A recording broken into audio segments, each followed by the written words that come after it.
berdeng kapaligiran, puting buhangin at ang sikat na Tibo Tidal Pool na matatagpuan dito lang sa Paraiso, di Kasiguran. At kung mahilig ka mag-surfing, panalo ka dito. Ano ka, one trip? Kasama ka sa trip ko. Sa layo ng biyahe, naligo muna kami at nagtampisaw sa magandang Bulawan Falls. Ang Kasiguran ay hango sa tawag na kasiguraduhan, na siguradong mamamangha ka at masusurpresa ka sa ganda ng lugar na to. Dahil hindi pa lahat nakakapunta dito. Pagpasok ng arko ng Kasiguran ay nag-coffee break muna at nagmerinda kami at matikman ang timpla ng mga taga-Kasiguran. So, merinda muna kami dito kaya siya gutom. Primera Cafe pala ito pangalan dito sa may Kasiguran. Ayan. Si ma'am. Hi ma'am. One trip.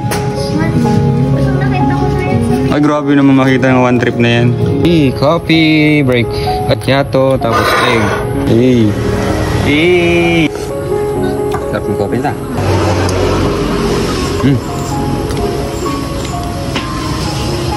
Inabutan na kami ng hapon nang makarating sa bayan ng Kasiguran sa Aurora. Dumiretso na kami sa pupuntahang resort dahil padilim na at walk-in lang tayo sa trip kong ito. Ang ganda tingnan, yung mga ganitong kulay sa gilid ng palayan, simentong kinulayan para mas makita agad sa gabi at nagtataas ang puno ng nyog na sarap tingnan. Siguro may lambanog din dito sa Kasiguran dahil kahit saan, puno ng nyog ang makikita sa daan.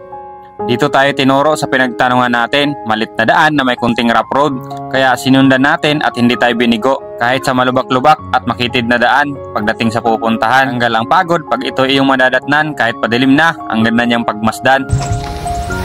Sulit ganda. Good evening po. 50 pesos per head. Pag may 10 ka, 300 pesos for tent pitching. 500 pesos naman pag nag-rent ka ng tent. May tindahan sa loob at pwede rin kayong magpaluto. Anong gusto niyo? Pag dito, meron naman yan, may noodles, mga simple lang, mabilis kainin. Solid yaw. Solid oh. Kami dito ng 6:21. So, kung overnight kayo, good for 24 hours sabi ni ma'am. Solid yung 50 entrance, tapos kung may 10 kayo, 10 pitching, 300, tapos kung wala kang 10, 500. Ito ang pagkain ng mga foreigner, walang rice pag gabi. Paluto na kami dito kay ate. Di ba goods na yan? Payapang gabi at tahimik hanggang pagising mo sa magandang view sa umaga. Sa panahon ngayon, hindi puro trabaho. Oo, may binubuhay din tayo. Totoo yan, pero kailangan mo din bigyan ng oras ang sarili mo.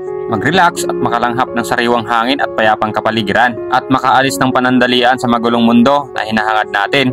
Na makapunta sa mga ganitong lugar, malinis, talagang inaalagaan para manatiling konektado ka sa kalikasan. Pacific Sunrise Place, marami silang cottages o room na pwede mong marintahan. Mga basura nila dito, pwede pang mapakinabangan. Malawak na kapaligiran na kulay berde at pwede ka rin magpapawis ng katawan.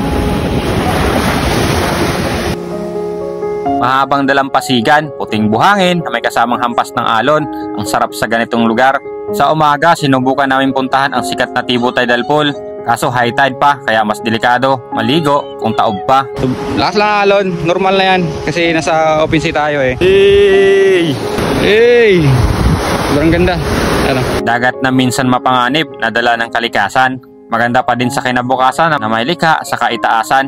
Ang sarap maligo, minsan sa dagat na minsan gamot sa mga sugat ng nakaraan. At ang mahabang dalampasigan na kulay puti, nakahigandang pagmasdan. Tibo Tidal Pool. So, ayan yung bato, nasa gitna lang. Kaso high tide ngayon, di kita. Let's go! Ayan. Ano dito? Ikas? Slide go? Ha? Slide go. Yeah, magbawa rin ako, mabaw. Oh, balod. Try natin yung may tanghali kung pwede yan. Kung low tide na, kung wala, notice tayo. Almusal, pagkatapos maligo. Sardinas. Noodles. Basic. Ayan ang pagkain ng mga cowboy. Wala nang hasil-hasil. Kaya na. Simpleng almusal lang sa umaga pagkatapos maligo dahil hindi pa gumagana ang kanilang piso wifi. Talagang marireconnect ka at makakapag-isip at relax habang iniisip ang mga susunod na hakbang. Sinusulit bawat minutong natitira habang nakapatay sa mundo ng social media. May isda, ayan o. Ang linaw, grabe. Mas lalo na dun. At nabigyan kami ng pagkakataon na masilayan ang Tibo Tidal Pool. Dahil sa low tide na, kitang-kita yung linaw ng tubig dagat at mga isda na nagtatago sa mga batuhan. Ay, wala na, hupas naman gaw. Hupas. Sulit. Yung bato kanina ito yung kabilang bato na Hindi nakikita ako, kunti lang nakita kanina. Ayan o.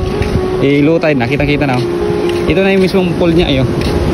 Tibo Tidal Pool na kapag low tide, makikita mo ang hugis pool at may mga isda ka pang makikita. Bihira lang tayo makaka-experience ng ganito, kaya sulitin natin ang ganitong pagkakataon.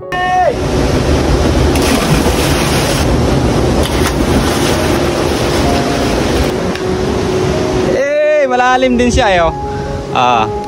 May part siyang malalim, doon mababa banda. Sabi isda pa oh, yan oh. Isa lang dyan ha? Lao no? Pero na iba oh. Solid. May mga maliliit pang mga pool na katabi nito na pwede mong liguan. Magagawa mo lang to pag low tide kasi delikado sa high tide. Bukod sa malakas ang alon, may mga batong matatalas at hirap umahon. Subukan nyo din at mapuntahan ang Malasiarga Vibes dito sa Kasiguran, Aurora. Nagdikit na rin tayo ng sticker Kawan Trip para makikita nyo pag pumasyal kayo dito. Pinagasan ulit natin si Gulat, 230 pesos. Dito na kami nagtanggal ng kapote sa Maria Aurora. Daan namin pa Alfonso Castañeda hanggang dumating kami ng 8 PM sa Pantabangan, Nueva Ecija. Ito na yung huling pagas natin, 150 pesos. Magkano kaya inabot ng gas natin sa buong biyahe? Hanggang dito na lang Kawan Trip. Salamat sa panonood at saan naman kaya susunod na trip natin? Ano?